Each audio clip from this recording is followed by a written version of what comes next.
আমি S A Prince সবাইকে আন্তরিক অভিনন্দন জানিয়ে শুরু করছি জেড টেলিভিশনের আজকের সংবাদ। দেশের আন্তঃশিক্ষা বোর্ডের অধীনে অনুষ্ঠিত হল মাধ্যমিক, কারিগরি ও সমমানের দাখিল পরীক্ষা।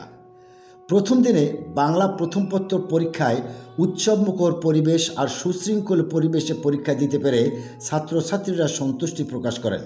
রংপুরের বদরগঞ্জ উপজেলার শ্যামপুর উচ্চ বিদ্যালয়ের কেন্দ্র সচিব মিজানুর রহমান বলেন, আমি মোহাম্মদ মিজানুর রহমান, কেন্দ্র সচিব, বদরগঞ্জ জি 560 ও ভকেশনাল কেন্দ্র 16,003। ভকেশনাল এসএসসি পরীক্ষা এবং এসএসসি পরীক্ষা 2025 সুন্দর সুষ্ঠুভাবে পত্র কেন্দ্রে অনুষ্ঠিত হচ্ছে। আজকে জেনারেল শাখায় 301 জন, তার মধ্যে অনুপস্থিত 7 জন। আর ভকেশনাল শাখায় আজকে পরীক্ষার্থী 115 জন এবং 115 জনের মধ্যে 115 জনেরই উপস্থিত। আমি অত্র কেন্দ্রের সাফল্য কামনা করছি। রংপুর সদরের শ্যামপুর বালিকা উচ্চ বিদ্যালয় ও মহাবিদ্যালয়ের কেন্দ্র সচিব শহীদুল ইসলাম বলেন, আমি মোহাম্মদ শহীদুল ইসলাম, অধ্যক্ষ শ্যামপুর বালিকা উচ্চ বিদ্যালয় মহাবিদ্যালয় কেন্দ্র কোড 505 রংপুরই।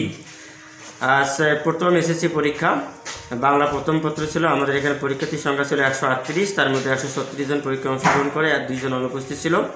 পরীক্ষার পরিবেশ অত্যন্ত সুন্দর ছিল।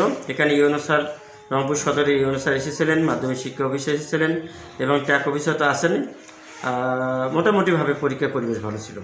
পরীক্ষার পরিবেশ দেখে বিভিন্ন এলাকা থেকে আসা অভিভাবকরাও সন্তুষ্টি প্রকাশ করেন।